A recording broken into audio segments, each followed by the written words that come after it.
Ledakan di SMA Negeri 72 Jakarta yang membuat seorang siswa berstatus sebagai anak berhadapan hukum membuka mata kita semua. Betapa tragedi ini jadi tanggung jawab bersama.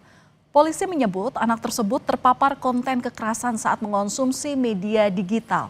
Bagaimana emosi seorang anak bisa berujung ledakan amarah dan bagaimana pula memulihkan psikis para korban pasca tragedi.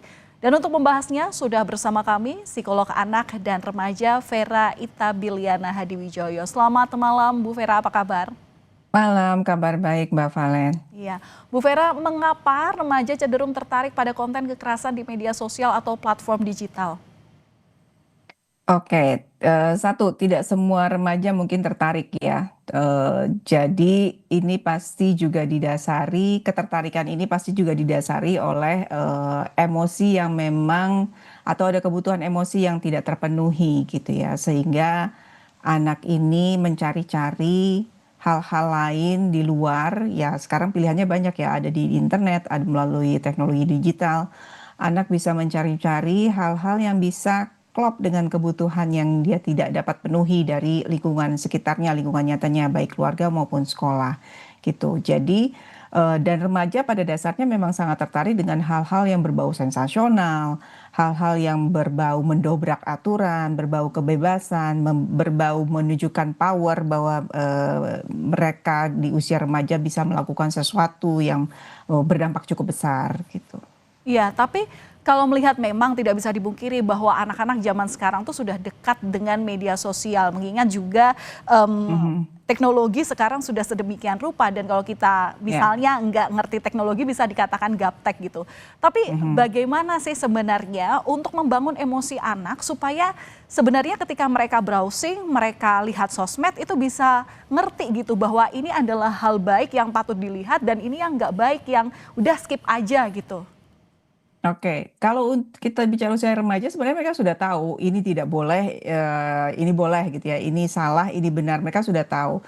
Tapi kontrol dirinya, kendali dirinya ketika mereka terpancing emosinya, katakanlah tersakiti, ingin membalas rasa sakitnya tersebut, nah itu benar salah itu menjadi tidak ada artinya. Jadi karena mereka lebih mengikuti emosinya. Ini ada hubungannya dengan cara kerja otaknya mereka juga nih, Mbak Valen gitu ya. Ada bagian yang namanya prefrontal cortex yang membantu seorang individu untuk mengambil keputusan yang tepat, mempertimbangkan konsekuensinya dari tindakannya. Itu bagian itu yang membantu ya. Nah, ini baru berfungsi optimal di usia 20 tahunan. Di sebelum usia itu ya anak-anak gitu ya, remaja khususnya ya lebih mengambil keputusan bertindak mengikuti emosinya saja. Gitu. Walaupun dia misalnya tahu berokok itu tidak baik gitu ya. Terus ada temannya bilang alah malah gitu aja nggak berani sih gitu. Nah, itu emosinya yang terpancing akhirnya dia melakukan. Gitu. Oke, berarti berarti bisa diketahui ya, berarti bisa dibilang kalau anak remaja itu ya sampai sekarang masih haus pengakuan. Nah, tapi bisa dianalisis nggak sih, Bu Mhm. Vera, dideteksi bagaimana kemudian menganalisa dan bagaimana kita sebagai pendamping orang tua, guru, Mhm. tenaga pendidik untuk bertanggung jawab bahwa jangan sampai emosi yang kemudian saat itu berada dalam si anak ini tidak Mhm. kemudian, apa ya, berdampak jadi petaka gitu. Oke, jadi remaja memang makhluk emosi dalam tanda kutip gitu ya. Mhm. Tapi bukan berarti mereka tidak bisa diarahkan untuk mengambil keputusan yang tepat, mengambil Ya. tindakan yang tepat gitu ya. Jadi peranan dari orang-orang dewasa di sekitar dia, baik ya orang tua maupun guru gitu ya, itu adalah jadi teman diskusi.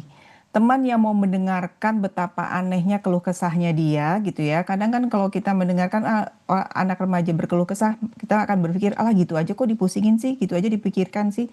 Tapi itu tantangannya, kita harus jadi pendengar yang baik, pendengar yang aktif tanpa menilai, tanpa menjudge, tanpa buru-buru menasehati. Itu yang dibutuhkan. Karena remaja butuh mengekspresikan emosinya terlebih dahulu untuk tenang. Gitu ya. Setelah dia tenang baru bisa diajak berdiskusi tentang pilihan-pilihan apa aja yang dia bisa yang dia punya gitu ya. Misalnya katakanlah dia menjadi korban bully, dengarkan dulu keluh kesahnya.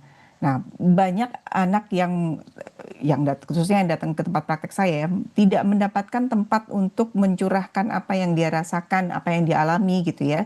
Gak ada teman bicara gitu, jadi semua dipendam sendiri gitu. Iya. Padahal yang dibutuhkan adalah teman bicara sehingga dia tahu bagaimana nih harus bersikap dengan tepat, mengambil solusi yang tepat untuk menghadapi masalahnya gitu. Oke, teman bicara, ruang dialog itu adalah hal penting. Tapi gimana ya membangun ruang dialog itu? Karena kadang ada juga anak yang pertama kehilangan figur orang tua. Atau sebenarnya orang tuanya itu ada di dekat mereka, tapi seolah merasa jauh gitu.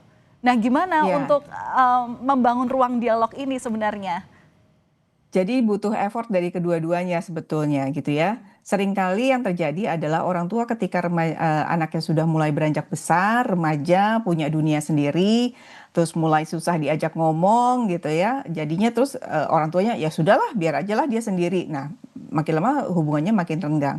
Padahal yang harus dilakukan adalah ya sama-sama beradaptasi gitu ya. Orang tua beradaptasi beda merubah gaya komunikasi, merubah cara mulai bicara, cara mengajak anak mulai bicara itu dirubah gitu ya. Jadi saya mungkin cerita sedikit tentang ada salah satu orang tua yang datang ke tempat praktek kebingungan bagaimana cara mengajak anaknya komunikasi karena anaknya seharian main game aja gitu ya. Jadi kalau diajak ngomong ibunya diusir gitu ya. Kalau ibunya mendekati ngapain sih sana sana sana bunda sana sana gitu ya. Akhirnya kita mulai dengan apa? Oke, saya bilang ibu duduk di sampingnya. Usap-usap aja pundaknya, coba aja di situ nggak usah ngomong, nggak usah diajak ngomong, tetap aja di sampingnya. Besok ulangi lagi, tetap lakukan kontak fisik pada anaknya. Lama-lama cair, lama-lama dimulai dari situ terus terjadi dialog. Itu yang bisa pelan-pelan bisa dilakukan ya. Nah ini akan lebih baik lagi kalau memang dari sebelum anak usia remaja sudah ada waktu rutin memang untuk ngobrol-ngobrol santai, saling tukar cerita gitu ya. Jadi ketika ada masalah apapun di luar rumah, anak bisa dengan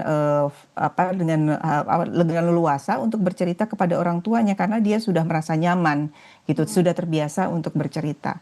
Nah di sekolah juga dibutuhkan seperti itu nih sebenarnya Mbak Valen gitu ya. Guru-guru bisa ambil peranan seperti itu juga. Oke, Bu Vero, Anda menyampaikan bahwa itu adalah peran keluarga dan juga peran pihak sekolah atau tenaga pengajar. Tapi lebih dari itu, sekarang ini peran negara seperti apa untuk menangani kasus tersebut? Pertama supaya anak tidak terpapar konten negatif lewat media digital, kemudian juga sekaligus menjadi langkah antisipasi supaya peristiwa ini tidak terulang lagi. Oke, sejak maraknya dunia digital gitu ya, kita sudah melakukan banyak sekali literasi digital. Walaupun mungkin dengan masih meningkatnya kasus kekerasan gitu ya, masih meningkatnya kasus-kasus yang kriminal dari datangnya dari dunia digital, mungkin kayaknya masih belum cukup dan mungkin belum meluas gitu ya. Tanggung jawab utama memang di orang tua untuk mendampingi dan mengawasi penggunaan digital pada anak gitu ya. Dan sekolah pun juga membantu. Tapi dengan makin banyaknya kasus kekerasan yang terinspirasi dari apapun yang dilihat dikonsumsi anak di dunia digital gitu ya. Sepertinya sudah mulai dibutuhkan nih gitu ya. Sudah dibutuhkan tindakan yang lebih tegas, yang lebih keras dari pemerintah, di mana pemerintah kan juga punya kewajiban untuk melindungi warga negaranya gitu ya, termasuk anak-anak gitu ya. Dan rencana pemerintah untuk membatasi konten kekerasan di media digital ini juga salah satu solutif atau ada hal yang lebih tepat lagi, Bu Vero? Singkat saja. Salah satu solusi betul gitu ya, karena beberapa tahun ini saja ya kita patut apresiasi juga usaha pemerintah sudah mengeluarkan PP Tunas katakanlah gitu ya, itu salah satu usaha untuk melindungi anak-anak supaya aman di dunia digital. Cuma ini kan kita kejar-kejaran nih ya, dengan banyak kasus dan intensitas kekerasannya juga makin mengerikan gitu ya, sehingga kalau menurut saya ya perlu ada tindakan yang lebih tegas lagi. Salah satunya ya pembatasan konten kekerasan, pembatasan game-game online gitu. Walaupun ini hanya salah satu faktor tapi sangat berpengaruh bagi remaja. Baik, terima kasih sudah berbagi informasi bersama kami di Kompas Malam Kompas TV, psikolog anak dan remaja Ibu Vera Ita Biliana Hadiwijoyo. Terima kasih, salam sehat selalu. Terima kasih, malam.